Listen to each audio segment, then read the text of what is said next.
Tardes y bienvenidos a la conferencia Redescubriendo a Bach. Soy Francisco Brunner, jefe de proyectos musicales de la Dirección de Extensión Cultural de la Universidad de los Andes, ubicada en la ciudad de Santiago, Chile.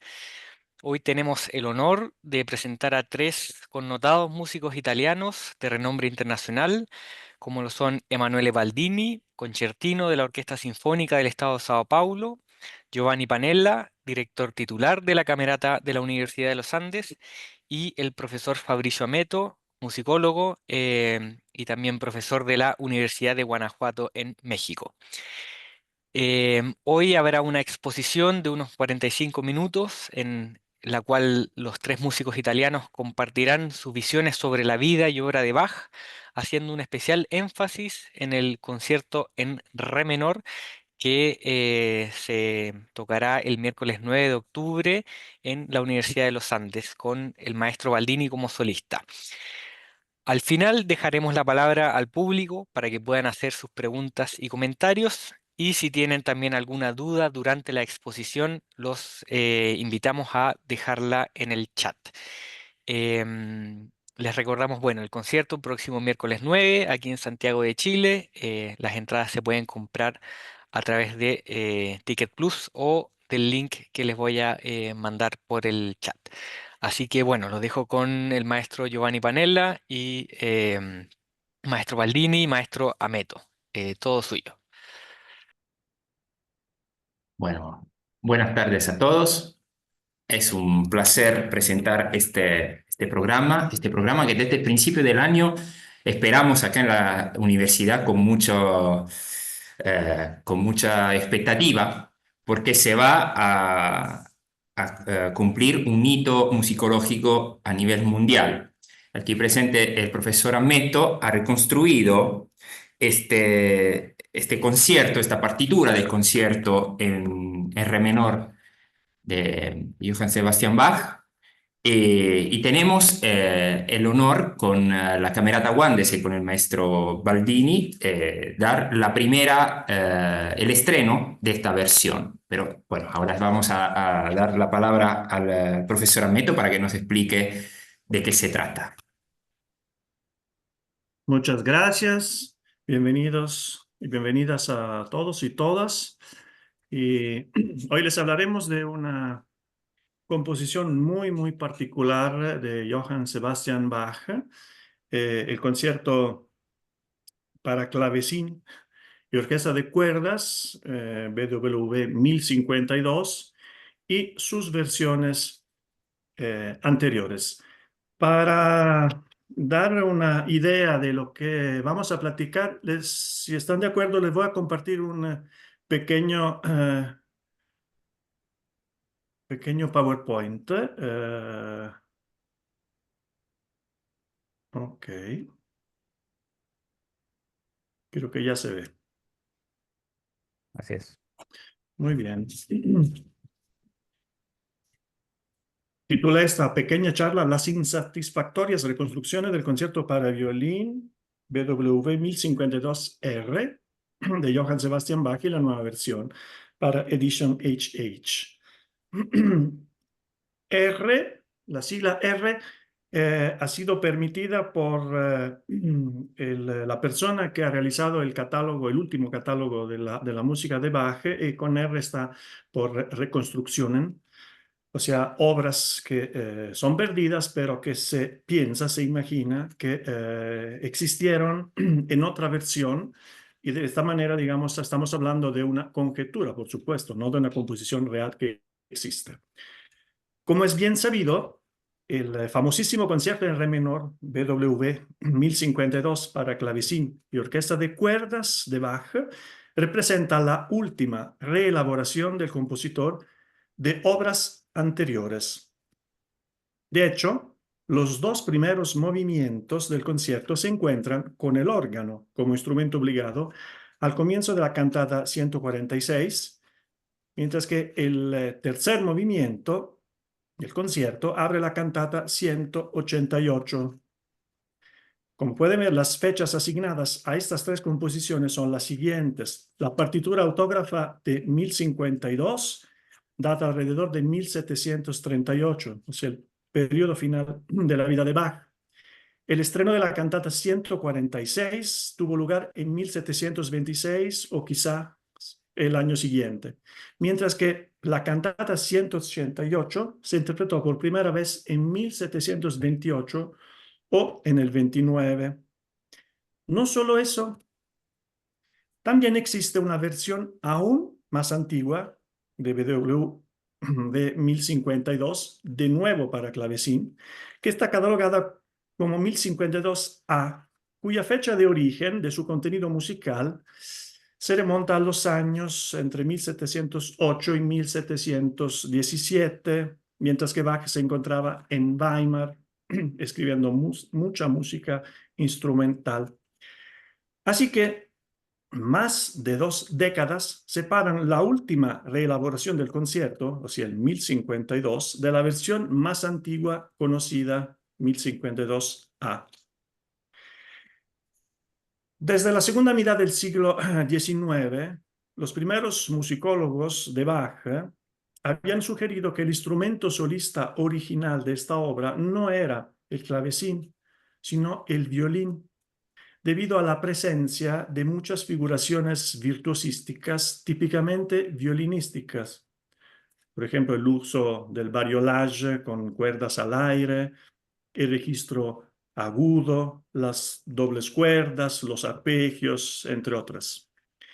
Y con base en estas consideraciones, empezaron las propuestas de reconstrucción del original perdido para violín y orquesta de cuerdas, que hoy en día exactamente está catalogado como 1052R.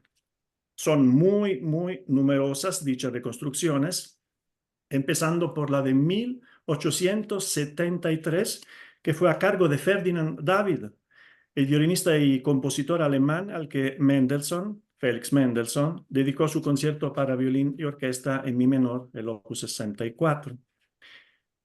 Y entre las reconstrucciones más conocidas se encuentra la de Wilfred Fischer de 1970, que fue revisada en el 76 por Werner Breich, para la Neue Bach-Ausgabe, es decir, la edición que está encargada, digamos, la organización que está encargada de la edición completa de toda la música de Bach y que ha reempezado también nuevas ediciones según nuevos descubrimientos. Además, otras reconstrucciones están documentadas solamente con grabaciones. Lamentablemente, las versiones del BWV 1052R que circulan hoy en día contienen en realidad graves lagunas conceptuales y metodológicas, ya que utilizan como base para su reconstrucción la última reelaboración de la obra, o sea, 1052, que está cronológicamente a poco menos de un cuarto de siglo de distancia de la versión original. O, en el peor de los casos, mezclan versiones que pertenecen a diferentes etapas del proceso de composición y reelaboración de Bach. Con base en estas razones históricas, filológicas, musicales y técnico-instrumentales, así como relacionadas con el proceso compositivo de Bach, he demostrado esta afirmación mía en 2 artículos que se han publicado en 2020 y en el 21 en la revista internacional Studi Vivaldiani, cuyos textos están disponibles en línea, ahí pueden conectarlos y leerlos. Además, he publicado la reconstrucción del concierto para violín, que será utilizada en el concierto de la próxima semana allí en Santiago, y creo que será el estreno mundial de esta reconstrucción. Ahora me gustaría mostrarles solamente algunos de los errores comunes presentes en las reconstrucciones más acreditadas hasta la fecha.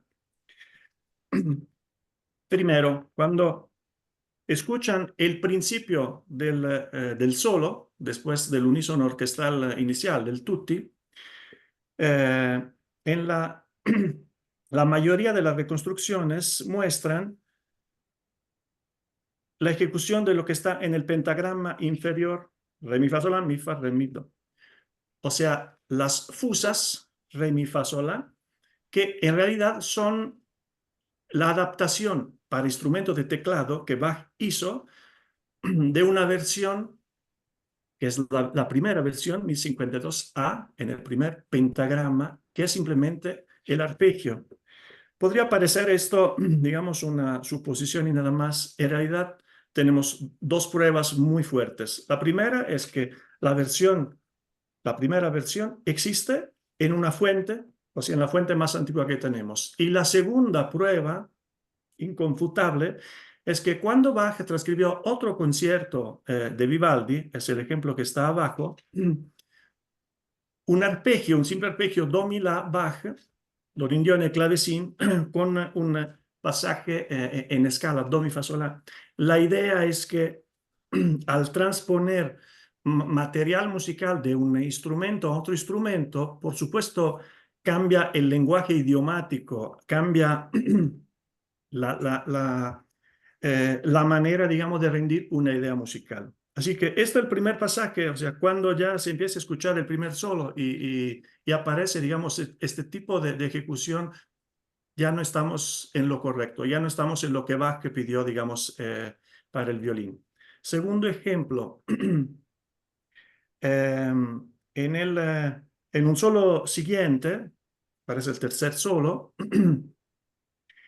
hay un pasaje donde la mayoría de las reconstrucciones utilizan las versiones que aparecen para instrumentos de teclado, o sea, que suben hasta este la agudo y después empiezan, digamos, el arpegio donde el tema lo hace la orquesta entre violines primeros y segundos. Hay hasta reconstrucciones en donde llegando a este la agudo, el solista sigue en la octava de arriba. En realidad, la versión que tenemos, la más antigua, nos muestra otro pasaje que es mucho más idiomático para el instrumento con estos cromatismos descendentes. El pasaje probablemente más increíble en una reconstrucción, digamos que no funciona mucho para el violín, es el principio de la cadenza en el primer movimiento. La mayoría, si no la totalidad, de las reconstrucciones realizan lo que ven en el tercer pentagrama, que aún sin leer las notas, así digamos el dibujito parece más el concierto de Brahms que un concierto de Bach. Probablemente aquí la mayoría de los reconstructores no ha entendido que Bach concebió este pasaje como una verdadera cadencia. De hecho, en un principio no existía el acompañamiento de la orquesta, pero después tenía otro problema que como quiso poner otra pequeña cadencia, que en términos técnicos ya no se llama cadencia, sino fermata, sería, digamos, que está dentro de un tutti. Bach no podía escribir dos cadencias. O sea, digamos, es imposible. Así que lo que tuvo que hacer fue mascarar, camuflar la segunda cadencia, la amplia, con un acompañamiento y ya no hacerla como un elemento, digamos, de libre improvisación del solista, sino una parte estructural del movimiento del concierto. Por supuesto, en la parte de clavecín, o del órgano, esta figuración funciona. En el violín, de verdad, no tiene ningún tipo de sentido. Y el último ejemplo, hay muchísimos, pero no quería tediarlos, por supuesto, con estos pasajes técnicos, aparece en la cadencia del tercer movimiento. Este es un concierto muy, muy raro en Bach. Después, si tenemos la oportunidad, les explicaré por qué. El tercer movimiento, Bach escribe una cadencia. Igualmente, en las versiones para órgano y para clavecín, hay diferentes maneras, digamos, de solucionar este pasaje. Pero mi reconstrucción está en el primer pentagrama y no es una invención, sino esta cadencia aparece en un manuscrito autógrafo. Este pedacito, aquí pongo los primeros dos compases de los arpegios de la cadencia. Esta es el primer movimiento de la cantada 188 lamentablemente de esta cantata del primer movimiento tenemos solamente algunos compases, pero afortunadamente tenemos la cadenza. Así que leyendo lo que aparece aquí, se ve que esta no era una escritura originariamente escrita para órgano, sino es para violín. Y Bach la utilizó. De hecho, hasta se pueden apreciar algunos ideas, digamos, que Bach ha cambiado y que estaba buscando de cambiar notas. Pero en un principio él copió tal y cual la parte del violín en el instrumento de teclado. Así que no es esta una reconstrucción, digamos, arbitraria, sino es una reconstrucción que toma en cuenta elementos que existen en las fuentes que hasta ahora conocemos y quizás si un día llegaremos a conocer la partitura original, a lo mejor se podrá corroborar estas afirmaciones. Al momento, digamos, tenemos solamente una reconstrucción que busca de ser lo más fiel posible con lo que tenemos de fuentes. Gracias. Eh, Fabrizio, me imagino que una reconstrucción tan en contra de las ideas, digamos, canónicas de la reconstrucción hasta ahora ha generado algún tipo de reacción en la comunidad de musicología o de música musical mundial. Una vez me ha dicho, cuando entras tan fuerte en un ámbito, hay dos posibles reacciones, o te ignoran o te atacan. ¿Qué es lo que pasó? ¿Qué reacción tuvo todo esto? Porque es también parte del trabajo que estamos haciendo acá. Sí, gracias por la pregunta. Ambas reacciones. Por supuesto. Bueno, en realidad tres reacciones. La primera, digamos, muy favorable, porque llegaron muchos comentarios de verdad increíbles por parte de musicólogos y de violinistas de varios lados del mundo.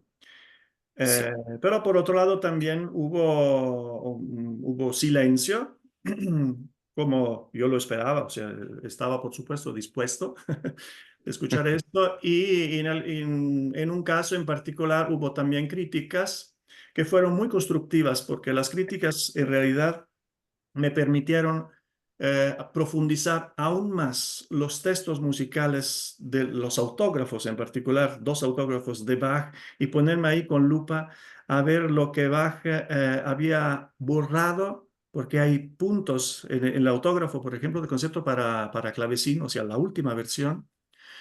Bach había borrado, pero aún se ve lo que estaba antes, ¿sí? Aquí hay que hacer una pequeña, digamos, como paréntesis sobre este concierto. Este es un concierto particular que Bach nunca ha escrito conciertos de esta forma a lo largo de su vida. Escribió solamente esto. Me llamó mucho la atención porque no entendía por qué era muy particular. Y después de un análisis muy profunda, me di cuenta que este concierto tiene algunas características únicas en toda su producción de conciertos. Primero, es el concierto más largo de Bach. No existe ningún concierto de Brandeburgo para clavecín, para violín, digamos, que tenga estas dimensiones. Segundo, en términos, digamos, técnicos, pero son importantes. Normalmente, Bach, cuando escribe una composición, no solamente conciertos, sino también sonatas, en una tonalidad X, escribe un movimiento en otra tonalidad, digamos, no sé, el movimiento lento, por ejemplo, de una sonata o de un concierto, lo escribe siempre a la tonalidad relativa mayor si el concierto está en menor o a la tonalidad relativa menor si el concierto está en mayor. Esto lo pueden averiguar en todas las composiciones de Bach. Bach era muy rígido en esto. Este es el único concierto de Bach en donde el segundo movimiento está escrito en el cuarto grado menor. Es de verdad, una cosa increíble para Bach. Veremos por qué. Segundo, el concierto tiene dos cadencias. ningún concierto de Bach tiene dos cadencias. Y solamente en dos casos, dos composiciones, dos conciertos tienen una cadencia y nada más. Tercer punto, en dos movimientos, o sea, en el primero y en el segundo, Bach utiliza el unísono orquestal como manera, como técnica compositiva de los tutti, o sea, de la parte, digamos, de toda la orquesta. Nunca más lo hará Bach. Ninguna composición de Bach tiene un tutti así amplio como el del primero y del segundo movimiento de esta obra con el unísono orquestal. Bach lo hará de otra manera, lo utilizará de otra manera el unísono. Me llega en la cabeza, por ejemplo, el segundo de Brandeburgo en el primer movimiento, pero no al principio. Más adelante, casi a la disposición, el tercero de Brandeburgo. Y Bach lo hace como para alinear, digamos, decir, ok, ya vamos a restablecer el orden, ¿no? Con un unísono, pero nunca lo hace al inicio de una obra. Aquí lo hace en dos movimientos. Cuarto elemento impresionante, los acompañamientos orquestales a los episodios solistas, o sea, el solista está acompañado por una variedad increíble de combinaciones instrumentales y tímbricas. En ninguna composición encontraremos tantas como en este concierto. Hay conciertos en donde Bach utiliza solamente toda la orquesta o solamente el bajo. Aquí hay violines violines primeros y segundos, violas, solas. De verdad, hay muchísimas combinaciones. Y última cosa, no menos importante para Bach, encontramos elementos estructurales no regulares. Bach, el campeón de las formas en la estructura, digamos, regulares, del 4 más 4 compases, 8 más 8. De verdad es el campeón en esto. Aquí encontramos, sobre todo en los pasajes de la cadencia, no sé, 9 más 4 más 6, 8 más 12 más 9, o sea, estructuras irregulares. ¿Por qué pasa esto? Aquí, esto fue, digamos, mi pregunta, y por esta la razón por la cual, digamos, el estudio fue publicado no en una revista de Bach, sino en una revista de Vivaldi. Porque todas estas características se remontan a Vivaldi. Todos estos ejemplos, Vivaldi es el que escribe conciertos como con un segundo movimiento, un adagio, digamos, en una tonalidad muy, muy lejana. Pueden pensar solamente el invierno de las cuatro estaciones, el concierto está en fa menor, el segundo movimiento está en mi bemol mayor en el séptimo grado. O sea, de verdad Vivaldi no le interesa la regularidad. Esto lo sabemos. Y Bach transcribió muchos conciertos de Vivaldi con estas estructuras, digamos, armónicas muy particulares. La presencia de dos cadencias.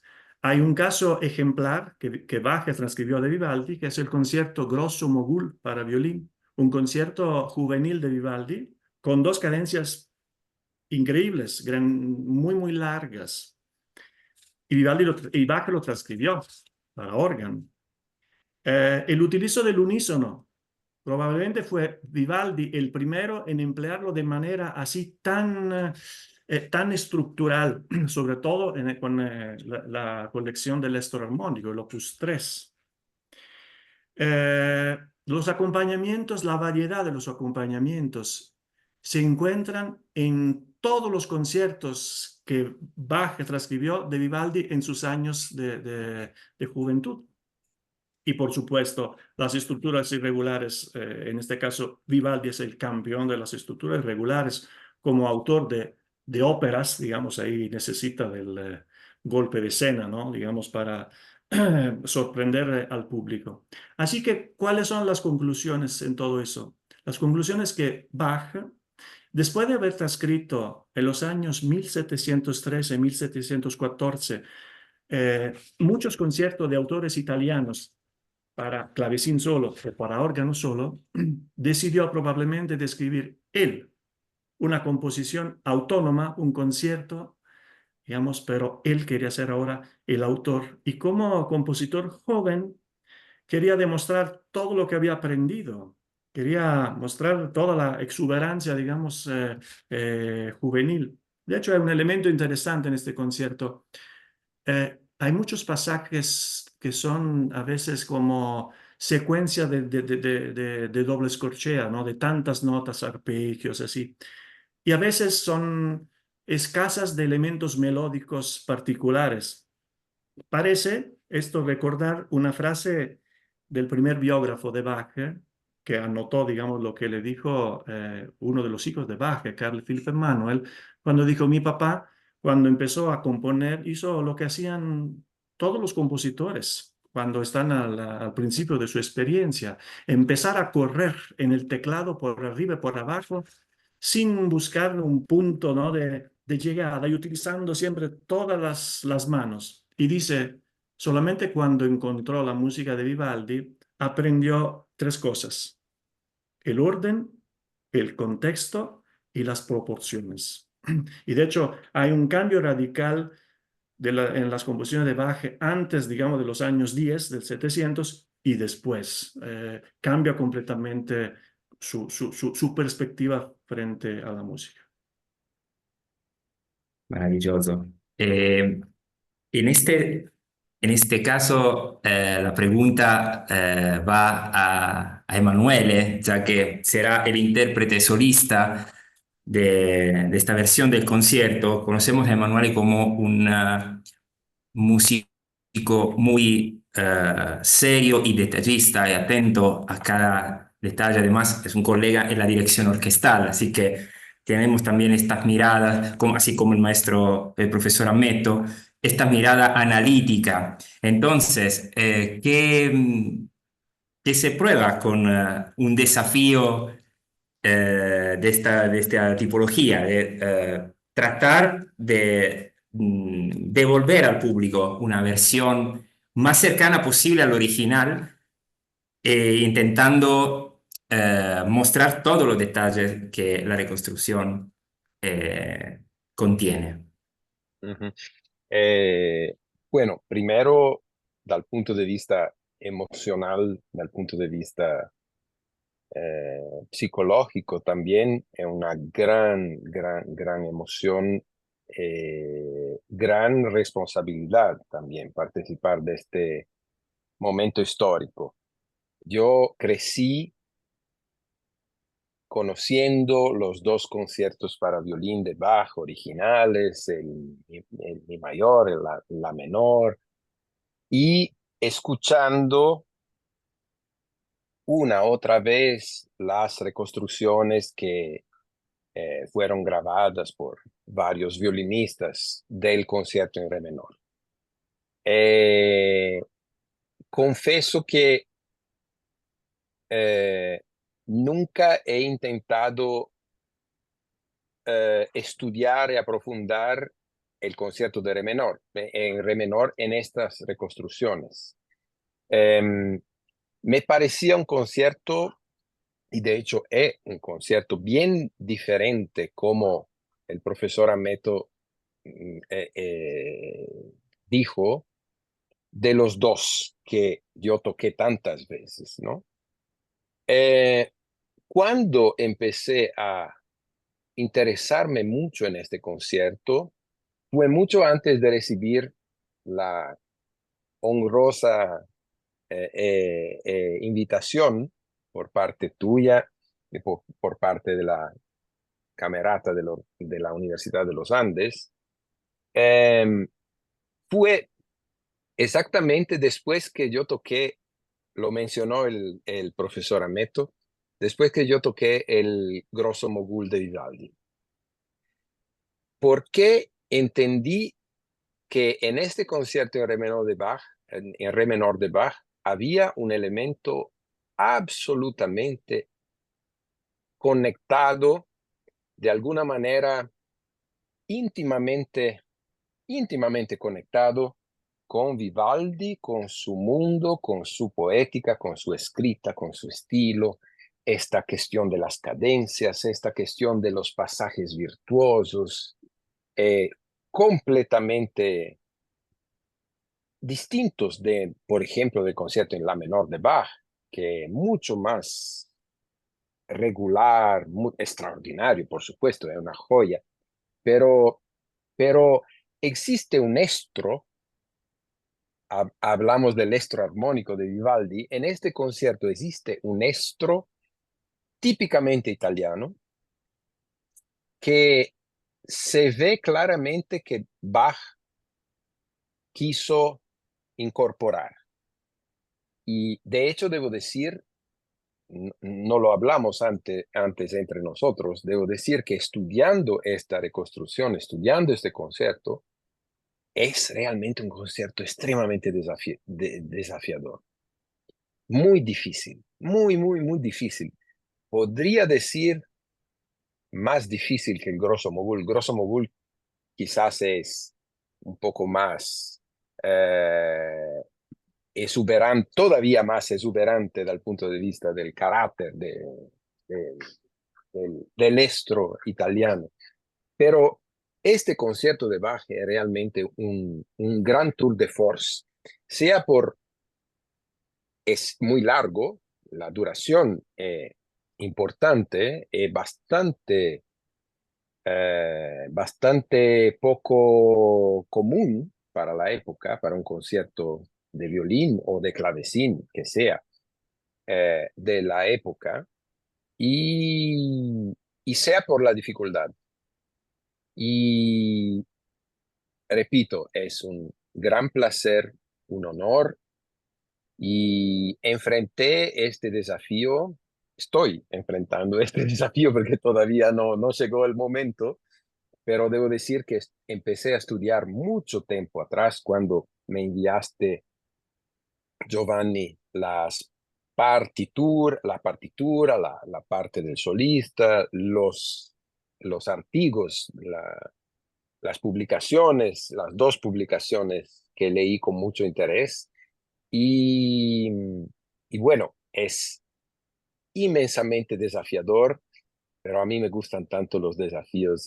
Yo sé que este concierto será un marco en la historia de la musicología de Bach, porque como dije en una entrevista hoy al Mercurio, hoy en el almuerzo hice una entrevista, hasta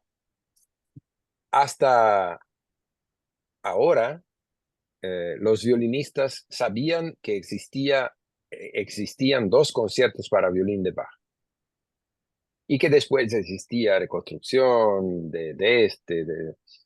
después, por supuesto, los dos violines, el violín y oboe, pero para violín solo y orquesta existen dos conciertos originales.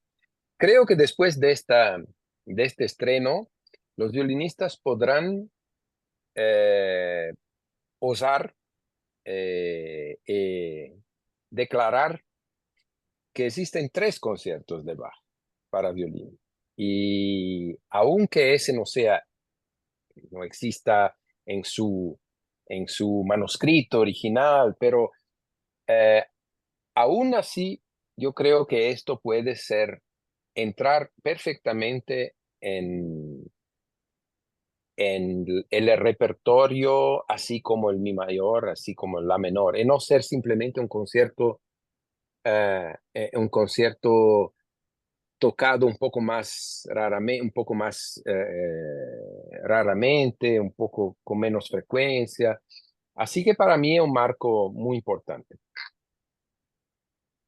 Sí, absolutamente estoy de acuerdo. Además, al haber recibido la partitura que tenemos acá, la partitura del concierto, empecé a analizarlo, también teniendo a mano las publicaciones en studi vivaldiani del profesor Ametto. Realmente yo percibí siempre a Vivaldi como un rockstar, como el rockstar de su tiempo. Yo lo imagino con anteojos negros y guitarra eléctrica. O sea, creo que el efecto que Vivaldi daba al público, lo escuchaba en aquel momento, era el mismo. Entonces, si a esto le sumamos la gran pericia técnica con el instrumento en la mano, pero también con la pluma en la mano, podemos entender fácilmente por qué marcó una referencia tan grande en toda Europa, así como en general la escuela veneciana, la escuela napolitana en aquel momento.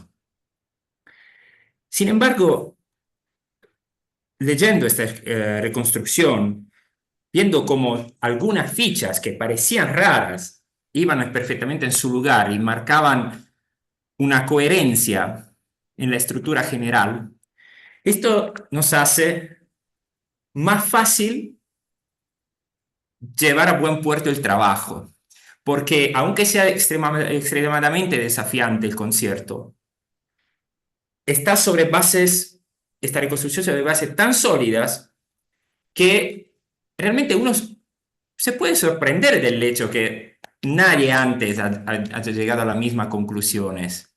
Pero bueno, así es. Entonces,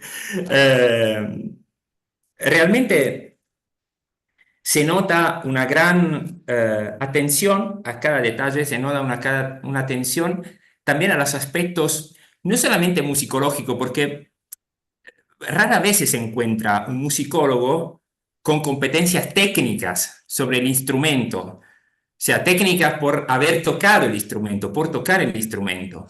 Y esto le da una mirada más compleja, más completa, perdón, de lo general hasta el más pequeño detalle. He visto, bueno, el profesoramiento se ha limitado solamente a pocos ejemplos, pero he visto ejemplos publicados en la revista en Studi Vivaldiani que trascenden también mi competencia específica con el instrumento. Y dice, este pasaje no puede funcionar, no puede ser que Bach haya escrito este pasaje de esta manera, simplemente porque es muy incómodo tocarlo con el cuarto dedo tan abierto. Esto solamente un violinista te lo puede decir, pero es muy interesante ver cómo todas las piezas de rompecabezas van a su lugar y arman este dibujo que tanto tenemos ansiedad de mostrar al público. Te digo siempre, la obra no es la partitura. La partitura, esta serie de signos, son un código. La partitura existe, la obra existe en el momento en que se interpreta y vive de la habilidad técnica y emotiva de los intérpretes, los músicos, el solista, el director. Sin embargo, contar con una reconstrucción tan precisa nos hace seguramente más ágil el trabajo y realmente es maravilloso. Bueno, será casualidad que son tres italianos que están en este proyecto. Quizá pueda parecer que queremos tirar viento a favor, pero la verdad es que estamos muy ansiosos de mostrar este trabajo tan coherente y eh, tan preciso. No sé si quieren agregar algo.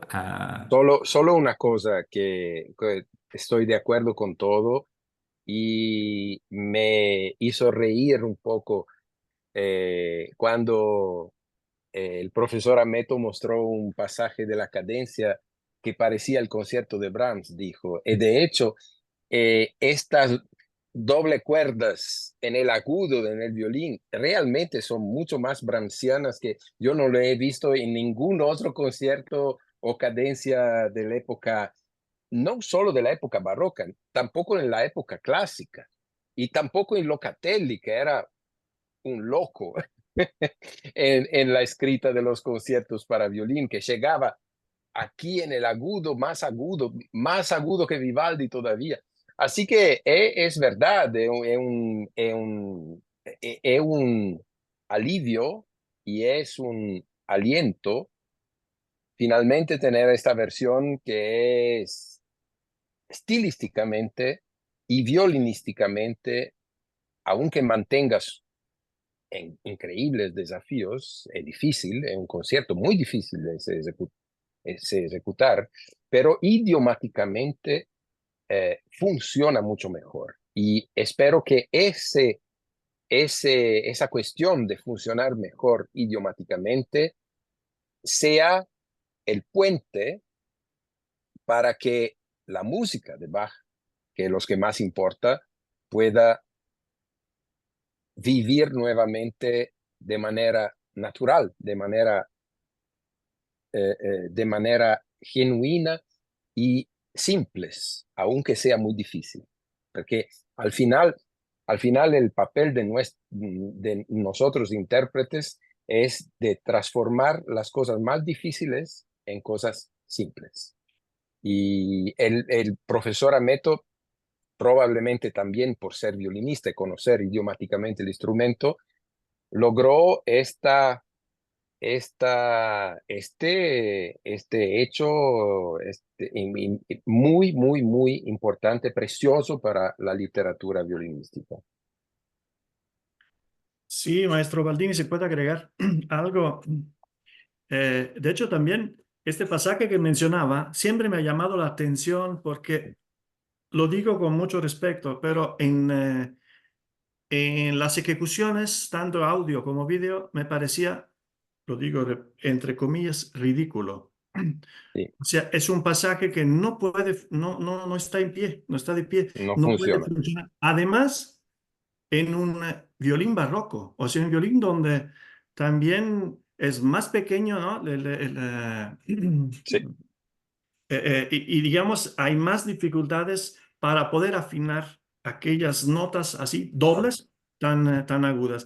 Yo creo que ahí en Santiago tienen un gran privilegio. Yo estoy muy agradecido de verdad con el maestro Panella, con el maestro Baldini y con la organización del concierto de la temporada. Porque voy a decir esto sí un minuto lo voy a contar. ¿Cómo nació digamos, interés para este concierto? Estamos en la época de la pandemia y me topé con un artículo del mayor estudioso al mundo de Bach, que es el profesor Christoph Wolff. Es profesor emérito en la Universidad de Harvard, Estados Unidos. Él es alemán, pero digamos ha vivido muchos años en Estados Unidos. Leí un artículo suyo en donde decía que este concierto, según él, según las últimas, digamos, ideas de él, había nacido como obra para instrumentos de teclado, no para violín. Esto no, me llamó la atención porque no por consolidar una idea ya que existía, sino para ver, digamos, cuáles eran los elementos, ¿no?, que tomaba en cuenta. En realidad el problema es uno, que es muy fuerte la musicología de Bach, tanto en Alemania como en Estados Unidos. Y cambiar una idea común, bueno, esto la ciencia, creo, las ciencias duras lo demuestran, lo han demostrado muchas veces, ¿no? En el siglo pasado, en la física, digo, esto ha sido algo de muy importante. O sea, hay una idea y para cambiar el paradigma de aquella idea es necesario mucho, mucho tiempo. Por supuesto, yo no estoy mostrando el texto original de Bach, estoy solamente haciendo una propuesta con base en lo que nosotros tenemos. Eh, la cosa más importante es estudiar el proceso compositivo de una persona. Normalmente es a lo que me dedico, ¿no? Y ninguno de nosotros escribe algo igual a lo que escribió hace 25 años. Hay un proceso, hay cambios. Y de hecho hay cambios tan pequeños, hasta no mostré esto porque sería tedioso aquí, tan pequeños hasta la parte orquestal. Bach le cambia notas. Sabemos que Bach hacía esto, como lo hacía Vivaldi, como lo hacían los grandes compositores cuando retomaban una obra, pues le cambiaban los gustos, cambiaban la manera de la concepción de la música. Y así que es muy importante conocer que pudo haber hecho Bach, no en el momento de la última versión, sino en la versión más cercana a cuando pudo haber escrito este concierto para violín. Ya no utilizo otro tiempo para dejar al público, si Bien. quieren. Sí. Yo quiero cerrar simplemente con una consideración final que nos lleva un poco a la dimensión de la interpretación que tendremos la semana que viene, que es la parte de, como dije, de la interpretación del código. Porque si la partitura trata de acercarse lo más posible a la idea de Bach, un intérprete que vive siglos después y que no vive la realidad del compositor, tiene sus dificultades. Se me ocurre, por ejemplo, pensando en este pasaje de la cadencia de Bach-Brahms, he escuchado, cuando era alumno de conservatorio, armonizaciones para piano de Schumann, de las obras de Bach, o sea, las obras para violín solo de Bach, con armonización para piano de Schumann. Y sonaba como Schumann, no como Bach, aunque la nota de Bach no se cambiaban. ¿Por qué? Porque estaban empapadas de toda el código emotivo romántico. Y esto también quizás que en las interpretaciones musicológicas que pertenecen, o sea, anteriores, esto ha jugado, ha jugado como un factor importante. Yo pienso, por ejemplo, en la antigua danza d'arie de Respighi, cuando tengo la posibilidad de dirigirla, digo, y escucho golpes de arco barrocos, etcétera, etcétera, digo, cuidado, es Respighi que está haciendo un homenaje al barroco, no es barroco. Entonces, esto también representa seguramente un gran desafío para nosotros y tengo muchas ganas de enfrentarlo. Así que muchas gracias. Estamos abiertos a las preguntas. Bien, Francisco, ¿tú transmites las preguntas? ¿Te parece? Ya, perfecto. Déjame ver acá. Parte Álvaro Eh, Gallegos. Mm, sí, quería saber si es que podrían comentar la obra que abre el programa, el Air de Johann Sebastian Bach. Sí, básicamente es el área, la que es conocida como el área de la cuerda de sol, que en realidad en la versión original de Bach no es el área de la cuerda de sol, porque no está en do mayor, sino está en re mayor. Y él no pega mucho con esa cuerda. Eh, Simplemente una obra muy conocida como para crear un clima que pueda preparar la entrada de la estrella de la cerada de la velada, que será el concierto para violín. Y tengo un afecto especial con esta obra porque creo que cuando la escuché por primera vez decidí estudiar composición y dirección porque marca una referencia en su sencillez. Es absolutamente una referencia como todas las obras de Bach. Así que simplemente el área de la suite es un pequeño comentario introductorio. Bien, Paul Chamorro también pregunta algo bastante práctico, que es ¿y dónde y cómo se consiguen las partituras? Quizá el profesor Ameto pueda contestar. Sí, la partitura es pública. Ha sido publicada por una editorial inglesa. Se llama Edition HH. Sí, Giovanni Panella la está mostrando. Se puede adquirir en línea. Tiene distribución en todo el mundo. De hecho, tiene muy buenas ediciones Sí. hasta de obras menos famosas o menos conocidas. Tiene una página web muy clara y ahí se puede. Son por separado, digamos, quien quiere estudiar tiene solamente la partitura en la parte del violín. Si quieren ejecutarla, también hay las partichelas de la orquesta. Ah, ok. Francisco, me parece que puso el link en el chat para que puedan encontrarla en la web. Así es, bien. Ignacia también pregunta por qué siendo un especialista en Vivaldi se adentró en territorios de otro compositor. Bueno, porque en realidad lo que me interesa es la música y si me topo con algo de interesante, pues lo busco. Vivaldi creo que es un compositor el cual todos violinistas ahí como que se tiene que enfrentar desde los primeros años, ¿no? de estudio del instrumento. Eh, pero para empezar, Bach y Vivaldi, aunque nunca se conocieron en su vida de manera personal, Bach conoció la música de Vivaldi. Vivaldi probablemente no conoció la de Bach. Eh, y exactamente por el hecho que esta composición en particular tiene muchos elementos vivaldianos, pues me puse a estudiarla. De hecho, también hay otras composiciones que estudié de Bach transcritas a partir de Vivaldi y que había reconstrucciones, sí, más o menos, digamos, hechas bien.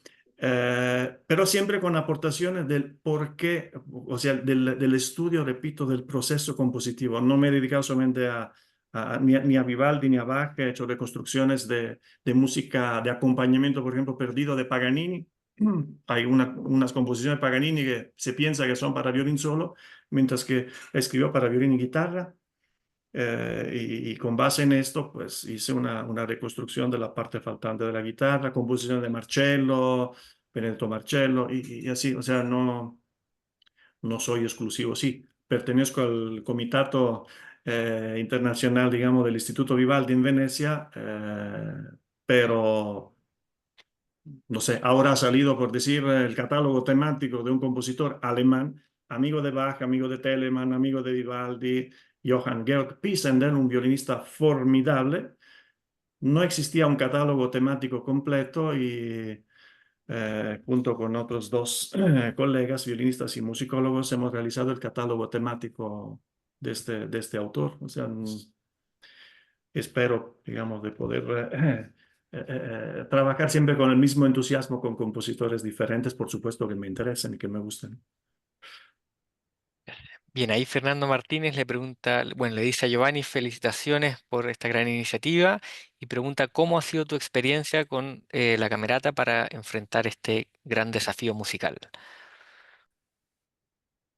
Bueno, yo soy director titular de Camerata desde este año y hemos armado la temporada, el repertorio contenido en la temporada con digamos, una variedad de propósitos y desafíos. Por un lado, mm, una propuesta atractiva por el público.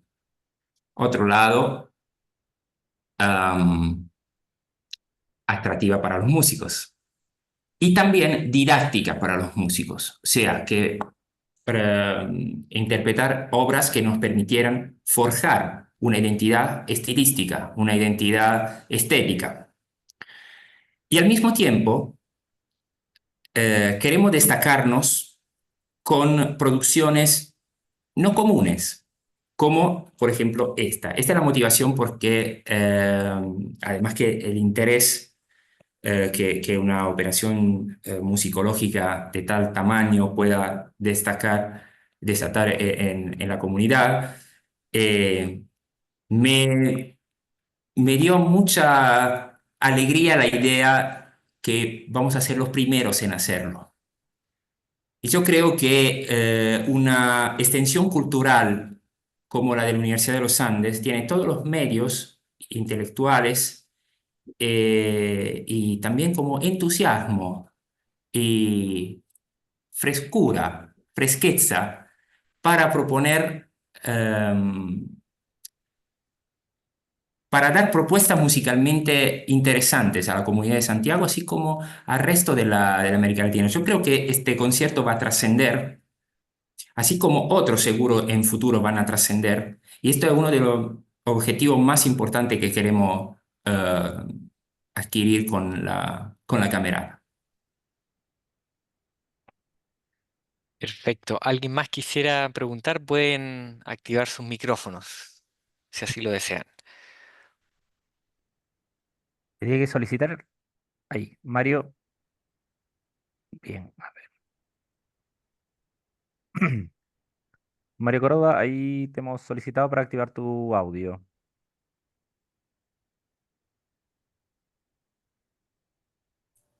¿Se escucha? Ah, Franco, Salvador Franco, sí. Salvador Franco, Salvador Franco.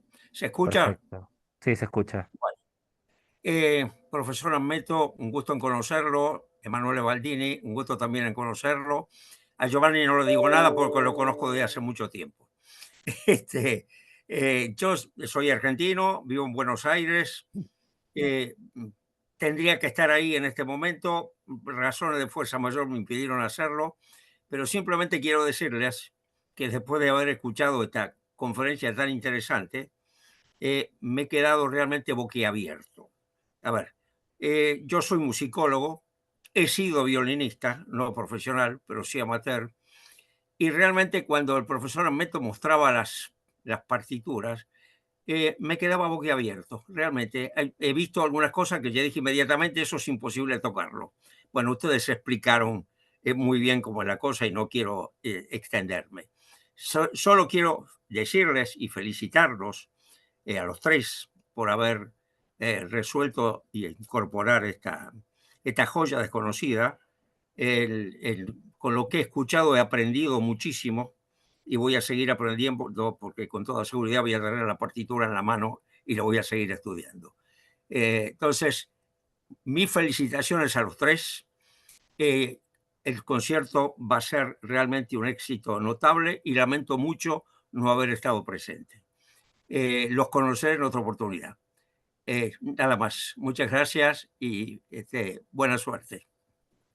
Gracias. Gracias. ¿Me escuchan Gracias. ahora o no? ¿Me escuchan ahora o no? Sí, ¿Me escuchan? sí. Ya, lo que quiero comentar es lo siguiente. La semana pasada asistí a un concierto de carácter más bien privado de una gran violinista de fama mundial, que es Janice Jansen, que actuó junto a la Sinfonieta de Ámsterdam.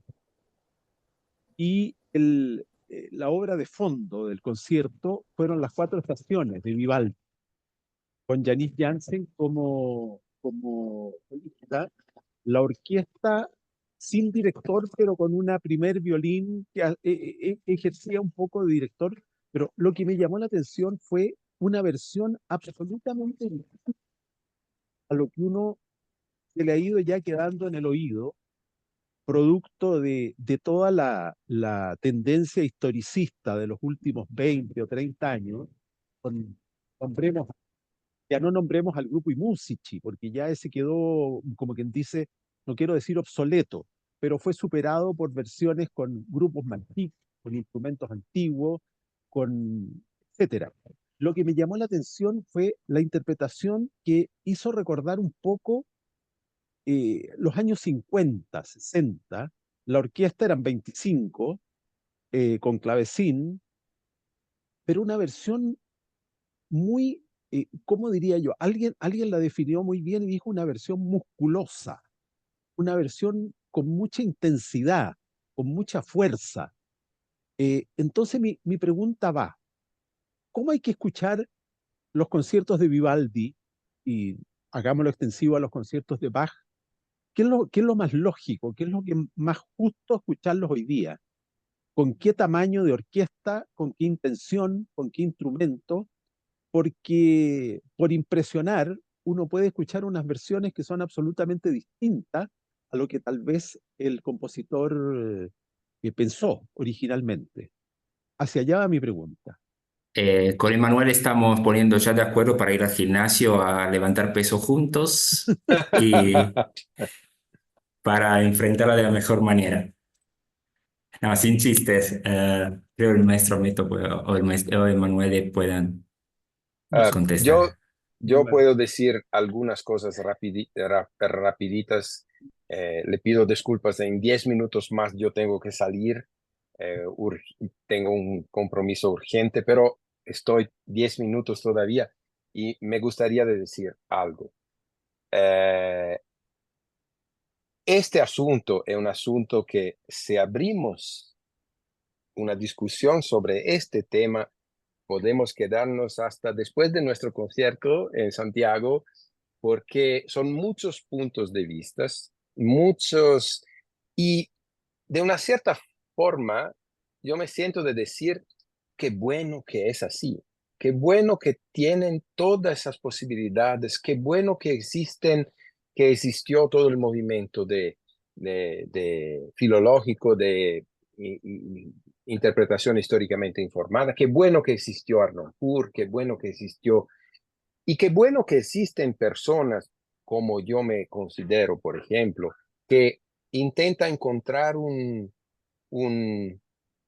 punto de equilibrio, que existen personas que todavía son muy muy rigurosas cuanto a la interpretación históricamente formada y personas que son totalmente, quieren modernizar, actualizar la interpretación.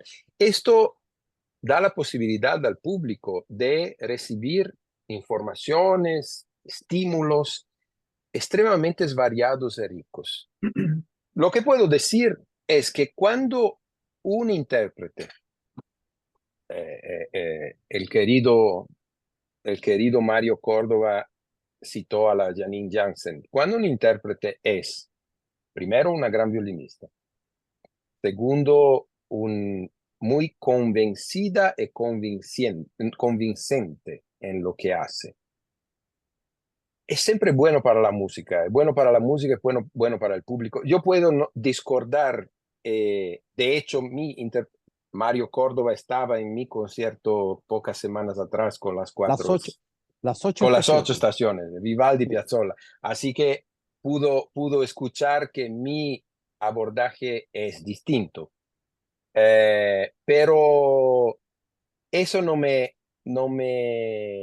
por eso considero este abordaje. De hecho, Janine Jansen, antes de venir a Chile, vino acá en Sao Paulo, en la Sala Sao Paulo, tocó aquí el mismo programa.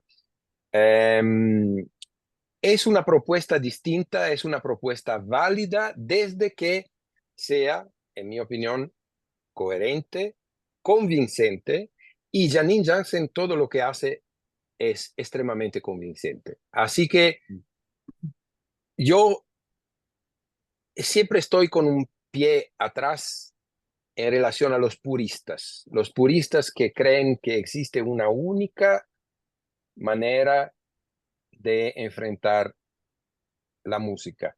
Existen conceptos estéticos, existen cosas importantísimas, por ejemplo, en mi manera de ver, los sonidos sustentados, cómo se tocaba el barroco en los años 50, todos esos sonidos sustentados que siempre van en dirección de la melodía, algunas veces perdiendo el foco en la transparencia de las voces, en la polifonía, en el contrapunto, en las articulaciones. Pero ya entramos, como dije, es una discusión amplísima, ese es mi punto de vista. El punto es, para el público, creo que es extremadamente rico tener toda esa variedad de abordajes. Gracias. Bueno, sí, Bueno, no sé. profesor Ameto. Sí, gracias. Estoy totalmente de acuerdo, por supuesto. La variedad de las propuestas aquí no se pone en discusión. Mi punto de vista es desde el punto del texto. ¿Cuál texto? ¿Cuál texto utilizar? Esto sí. Y lo digo porque hay versiones y ahora grabaciones, por ejemplo, de las 4 estaciones realizadas antes de 1980 que contienen notas equivocadas. Simplemente porque quien realizó las ediciones hasta aquel momento no conocía completamente la gramática musical de la época. Así que pueden escuchar, por decir, el verano con alteraciones diferentes, pasajes cromáticos diferentes. Sí, yo, por ejemplo, he tenido que realizar la edición del Opus 1 de Vivaldi, o sea, una colección súper famosa. Sí, todo mundo toca la edición según lo que es la reedición del Opus 1, o sea, la primera edición completa. No la edición, digamos, como se llama en términos filológicos, no la editio princeps, o sea, la primera edición de Vivaldi, la que Vivaldi vio en Venecia, de la cual lamentablemente no es completa, pero difiere en varios puntos. El estudio de estas fuentes nos dice que el editor en Holanda que republicó el Opus 1 incluyó unos errores que Vivaldi no había escrito. Este tipo de estudio, de estudio de fuente, digamos, es importante porque los intérpretes después, por supuesto, pueden utilizar el número de ejecutantes que quieren, la manera más adecuada según la idea, el ideal del sonido que tienen, pero considero que el texto, un texto importante es fundamental. Hay otro pequeño elemento. Eh, el sonido, el equilibrio del sonido entre agudos y bajos en el barroco era completamente diferente al de hoy. En el barroco, los instrumentos graves eran numéricamente mucho mayor de los instrumentos agudos. Y esto no es una afirmación mía, está en los archivos. Hay un estudio de cuántos eran los músicos en el Hospital de la Piedad en Venecia, cuando, las músicas, las mujeres, digamos, ¿no? Las le putte de la Pietà, que tocaban. Y se ve claramente que son muchos más las instrumentistas que tocaban violonchelo, contrabajo, laúd, teorbo, órgano, así, respecto a las que tocaban violines. Esto significa que el timbre general de la orquesta para Vivaldi era un timbre más oscuro de lo que nosotros hoy conocemos. Pero en otro lado, cuando la música de Vivaldi se tocaba en Dresde, era diferente la composición de la orquesta, ¿sí? ¿Cuál es la justa? Las dos. Vivaldi, por supuesto, trabajaba más en Venecia, esto es lo que tenía, digamos, a su disposición. Así que el problema es cambiar paradigmas. Cuando hay un texto que ha sido fijado por el mayor musicólogo del mundo, especialista de un autor, si hay algún error, cambiar ese texto es una gran fatiga. Y esto sí se le conecta con la primera pregunta del maestro Panella, que es difícil, digamos, la aceptación de algo de novedoso hasta que no llegue a ser lugar común. Y creo que van a empezar muy bien ahí en Santiago. Sí, yo pienso también un ejemplo, digamos, más adelantado en el tiempo, como la Sinfonía de Schubert, se han tocado muchas veces, con diminuendo. Hay grandes interpretaciones con diminuendo, porque las ediciones más antiguas tenían esto, hasta que no se dieron cuenta los musicólogos que lo que pensaban que eran en los manuscritos de Schubert, diminuendo en realidad eran acentos, porque Schubert escribía las articulaciones después, entonces en el escribir rápido, los escribía más grandes, entonces eran simplemente acentos. O sea, lo que nosotros los intérpretes podemos hacer es simplemente tratar de buscar la mejor base de trabajo posible, que es el texto, la partitura, y acercarnos con honestidad, por lo menos con honestidad, y sin dogmas. Yo creo que en el arte el dogma siempre es un poco peligroso y eso, además porque el músico, el intérprete mismo cambia idea a lo largo de los años. Yo creo que cada uno de nosotros, Emanuele, yo, si vamos a retomar una partitura que dirigimos o tocamos hace 10 años, va a cambiar algo de nuestra idea. Además, el código musical es extremadamente aleatorio. Adagio, ¿qué significa adagio? Piano, ¿qué significa piano? Hay un rango, digamos, no hay un punto preciso. Y detrás de esto hay el infinito. Así que, lindo desafío. Bueno, en honor al tiempo, muchas gracias a los tres maestros italianos que nos acompañan hoy y esperamos verlos a la mayoría de ustedes, los que estarán en Santiago de Chile, el próximo miércoles 9 de octubre a las 19 horas en la Universidad de los Andes para el último concierto de la temporada Camerata Wanderers 2024. Muchas gracias y buenas noches. Gracias a todos.